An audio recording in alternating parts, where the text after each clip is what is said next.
He's a young boy who's had to make some tough choices, but through it all, he has remained unbelievably brave.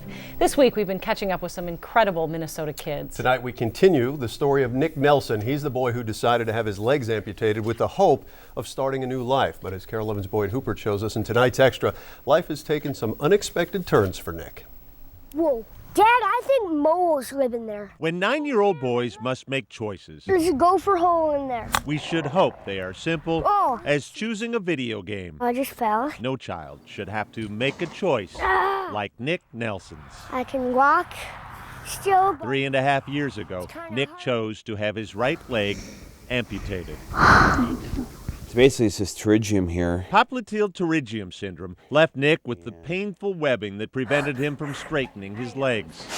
The first surgery showed so much promise. Whoa! Mom! Oh my gosh! That a few months later, Nick chose to have his left leg removed too. Hi, sweetie pie. When we last checked in, Nick looked to be on his way. Jen's gonna freak out. Oh my gosh. What are you thinking? I'm thinking that I just started a new life. But sometimes life Everybody stand up. has a way of making choices for us too. This chair is not where Nick pictured himself Ready, go. when he made his choices to let doctors take his legs.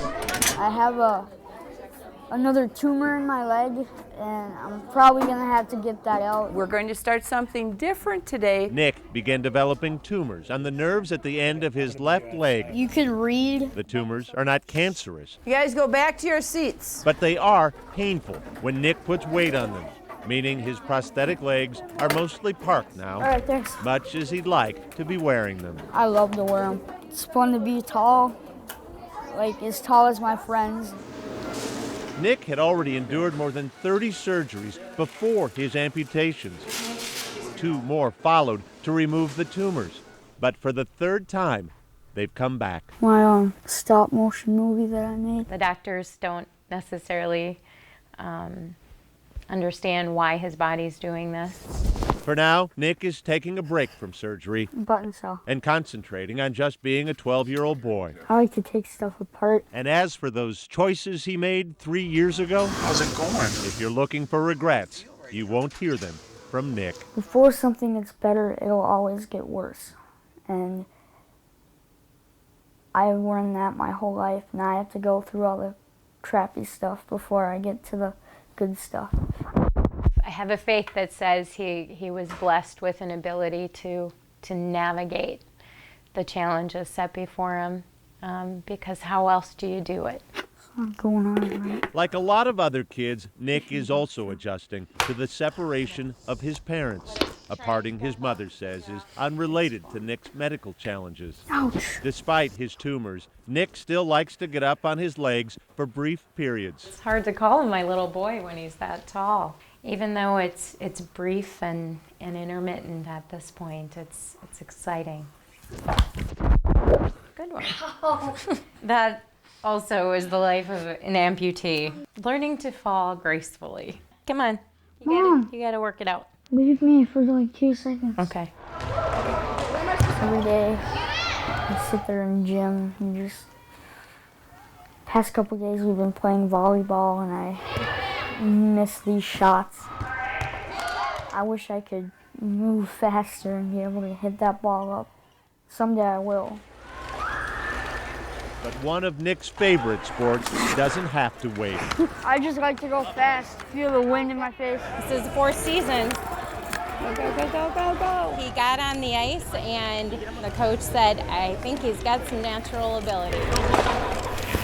Today's scrimmage is with an able-bodied squirt team from Apple Valley. Whoa! This is the first time they are doing it. Here, the definition of handicap is redefined. Pretty tough?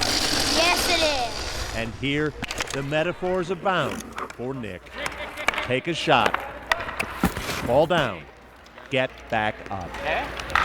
Life's a process, so we're just taking a little bit longer with this part of it, I guess, than we anticipated. On this day, Nick and his teammates owned the ice. But as Nick knows better than anyone, Life is less about immediate outcomes than how one plays the game. Who knows if we'll ever have the result that I think we were anticipating. It doesn't really matter because he'll make a good result regardless of what it is. Nick and the other two kids we featured this week, Gabby and Lexi, will be special guests on KARE 11 News at 5 tomorrow. This will be the first time the three kids have met, and we'd like to hear what you would like us to ask them. Just go to the KARE 11 Facebook page and post some questions, and then tune into KARE 11 News at 5 tomorrow to see the interview. You are going to enjoy meeting these kids. Yeah, I can tell we're looking forward to it, and we can't thank them enough for sharing their stories with us. And each one is extraordinary, certainly. Nick strikes you, though, with wisdom beyond his years and a perseverance that's just extraordinary. You know, you felt that way when he was 9. He's 12 years old now and talks like a 25-year-old. I mean, it's humbling to hear him. Right, and you feel so bad for what he's having to go through now, but then you see it through his eyes, and he just has this stick-to-itiveness, this determination that just keeps him going. And does he know, I know the tumors he's had removed before, they keep coming back. Does he know when he'll try again, or he's not even thinking about it right now? They've just decided to kind of put things on hold. It's a tough thing to go into surgery, and that takes him out of commission for several weeks. You know, there's school, and he didn't want to miss his summer last year, and so they just decided to wait. He's had those 2 surgeries already. The tumors have come back, so obviously hope at some point that they'll be able to get control of this, but kind of in this holding pattern right now. Fear of recurrence, I'm sure. No, can't wait to meet all of them. Yeah, look forward Thank to you, that boys. tomorrow at 5. Thank you, boys.